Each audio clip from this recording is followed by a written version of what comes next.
Hi, I'm John Green. This is Crash Course U.S. History, and today we're going to talk about one of the most important periods in American history, the mid to late 1970s. Stan, why is there nothing on the chalkboard? We can't find a picture of Gerald Ford somewhere around here? Don't worry, Crash Course fans, we got one. Thanks for your support through Subbable. It paid for this 90-cent Gerald Ford photograph. These really are the years when everything changed in the United States, and amidst all that turmoil, something wonderful was born. Mr. Green! Strong with the Force this episode is. No, me from the past. Yoda doesn't show up till Empire Strikes Back, which came out in 1980. I'm referring, of course, to the fact that we were born. It's the beginning of the John Green era. From here on out, almost everything we discuss will have happened in my lifetime, or as most Crash Course viewers refer to it, that century before I was born. But it wasn't just the birth of me and the death of Elvis. The late 1970s were truly a period of momentous change, and for most Americans, it sucked.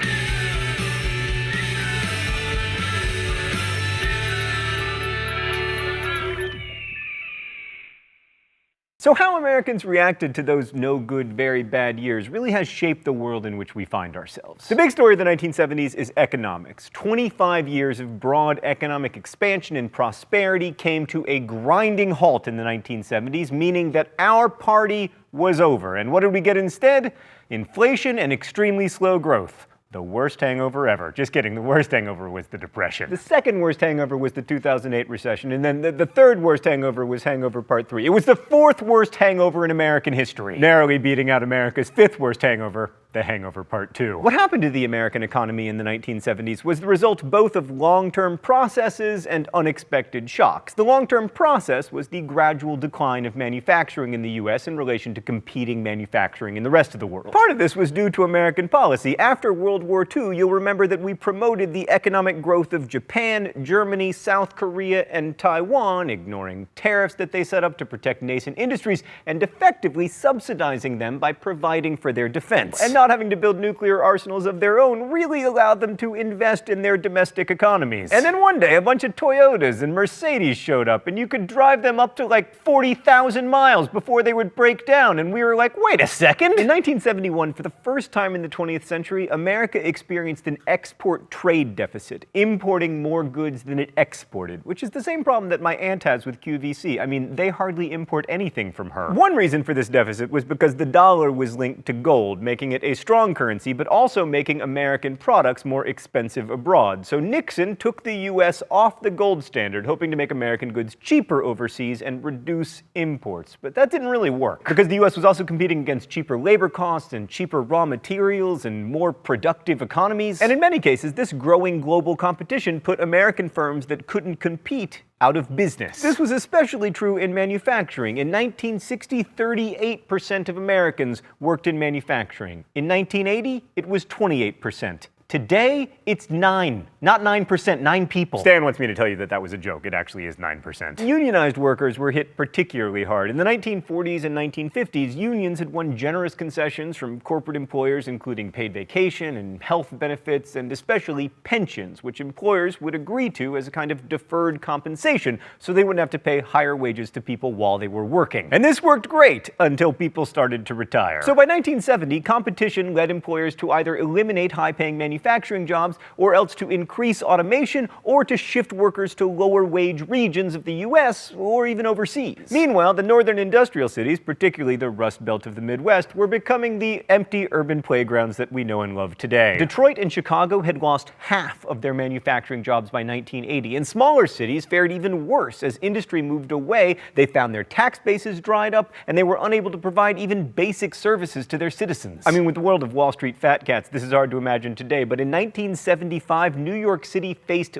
bankruptcy. In addition to these long-term structural changes to the American economy and our demographics, the 1970s saw two oil shocks that sent the economy into a tailspin. In 1973, in response to Western support of Israel, Middle Eastern Arab states suspended oil exports to the US, which led to the price of oil quadrupling. This resulted in long lines for gasoline, dramatically higher oil prices, and Americans deciding to purchase smaller, more fuel-efficient cars, which is to say Japanese cars. Also, prices of everything else went up because oil is either used for the production of or transportation of just about everything. I mean, with 70s inflation, this 90-cent portrait of Gerald Ford would have cost at least $1.10. The paint that covers the green parts of not America? Oil-based. The plastic that comprises the DVDs of Crash Course World History, available now at dftba.com. Oil-based. Those are a fantastic bargain, and they would have been way more expensive if the price of oil was higher. And then in 1979, a second oil shock hit the United States after the Iranian Revolution. Wait, Stan, did we say 1979? We got to put up a picture of Jimmy Carter. Bam! Sorry, Gerald Ford, there's a peanut farmer in town. So during the 1970s, inflation soared to 10% a year, and economic growth slowed to 2.4%, resulting in what came to be known as stagflation. Unemployment rose and a new economic statistic was born, the misery index, the combination of unemployment and inflation. At the beginning of the decade, it was 10.8.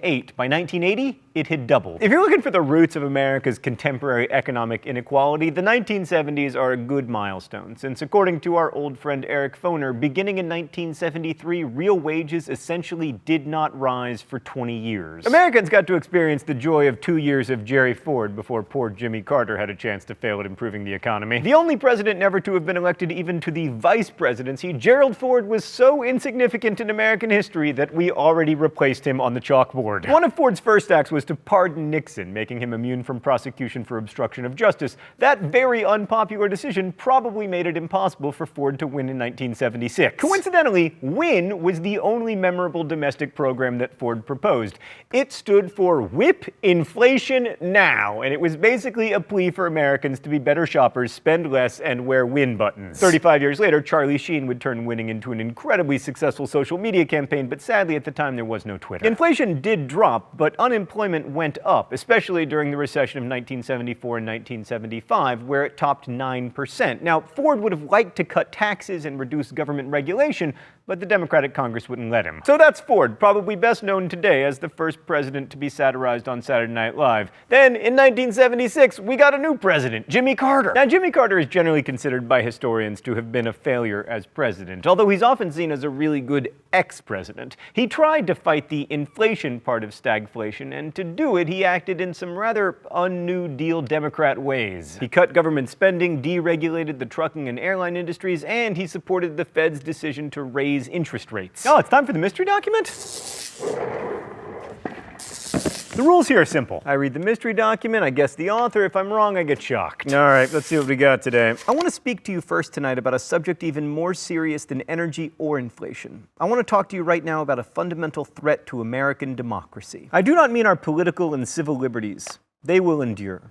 And I do not refer to the outward strength of America, a nation that is at peace tonight everywhere in the world, with unmatched economic power and military might.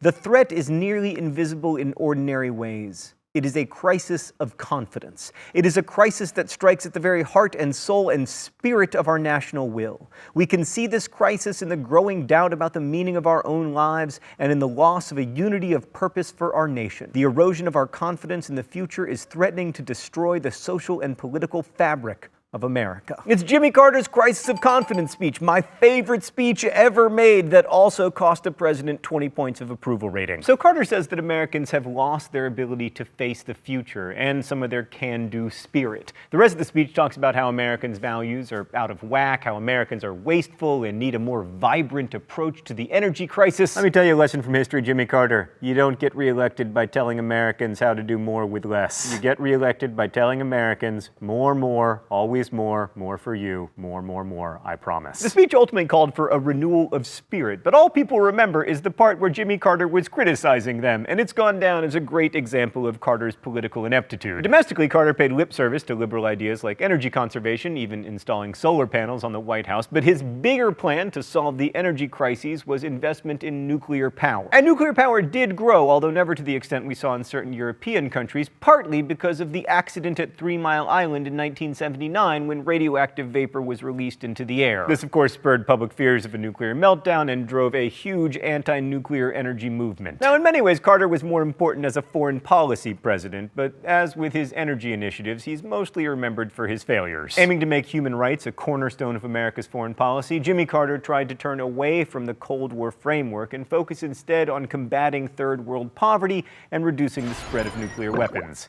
Let's go to the thought bubble. Carter's notable changes included cutting off aid to Argentina during its dirty war and signing a treaty in 1978 that would transfer the Panama Canal back to Panama. His greatest accomplishment was probably brokering the Camp David Accords. This historic peace agreement between Egypt and Israel has, as we all know, led to a lasting peace in the Middle East. Just kidding, but it has been a step in the right direction and one that's lasted. But the U.S. continued to support dictatorial regimes in Guatemala, the Philippines, and South Korea. Carter's most significant failure in terms of supporting international bad guys, though, is the Shah of Iran. Iran had oil and was a major buyer of American arms, but the Shah was really unpopular, and our support of him fueled anti-American sentiments in Iran. Those boiled over in the 1979 Iranian Revolution, especially after Carter allowed the Shah to get cancer treatments in America, which in turn prompted the storming of the American embassy in Tehran and the capture of 53 American hostages.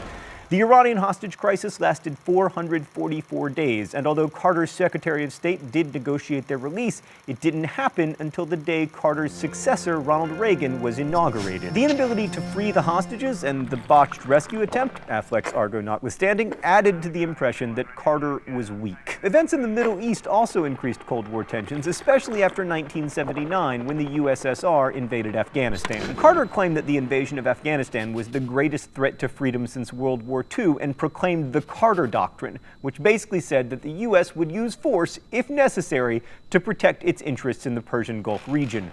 In direct response to the Soviets, the U.S. put an embargo on grain shipments and organized the boycott of the 1980 Olympics in Moscow. Thanks for another dose of good news, Thought Bubble. So despite focusing on Carter, I'll again stress that the real story of the 1970s was the economy. High inflation and high unemployment had monumental effects in shaping America, and no president could have dealt with it effectively. Not Carter, not Gerald Ford, not anyone. The truth is, history isn't about individuals. Oil shocks and inevitable systemic changes led to the poor economy, and that weakened support for New Deal liberalism and increased the appeal of conservative ideas like lower taxes, reduced regulations, and cuts in social spending. All of which, for the record, started under the Democrat Jimmy Carter, not the Republican Ronald Reagan. More abstractly, the economic crisis of the 1970s dealt a serious blow to the Keynesian consensus that government action could actually solve macroeconomic problems. I mean, according to the economic theory that had prevailed for the previous 50 years, unemployment and inflation were supposed to be inversely proportional, the so-called Phillips curve. When that relationship broke down and we had both high inflation and high unemployment, it undermined the entire idea of government intervention. And that opened the door for a different way of thinking about economics that emphasized the economy as an aggregate of individual economic decisions. Now that might sound like a small thing, but whether you think individual choices or governmental policies really make economies work or not work turns out to be pretty freaking important. And this has really come to shape the contemporary American political landscape, especially when it comes to taxes,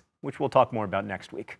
Thanks for watching. Crash Course is made with the help of all of these nice people, and it exists because of your support through Subbable, and also because so many of you are buying Crash Course World History on DVD. Thank you! Our mission here at Crash Course is to make educational content freely available to everyone forever, and you can help us in that mission, if you're able, by subscribing at Subbable. Subbable is a voluntary subscription platform where you can get amazing perks like signed posters and lots of other stuff, so check it out. Thank you for supporting Crash Course, thanks for watching, and as we say in my hometown, don't forget to be awesome.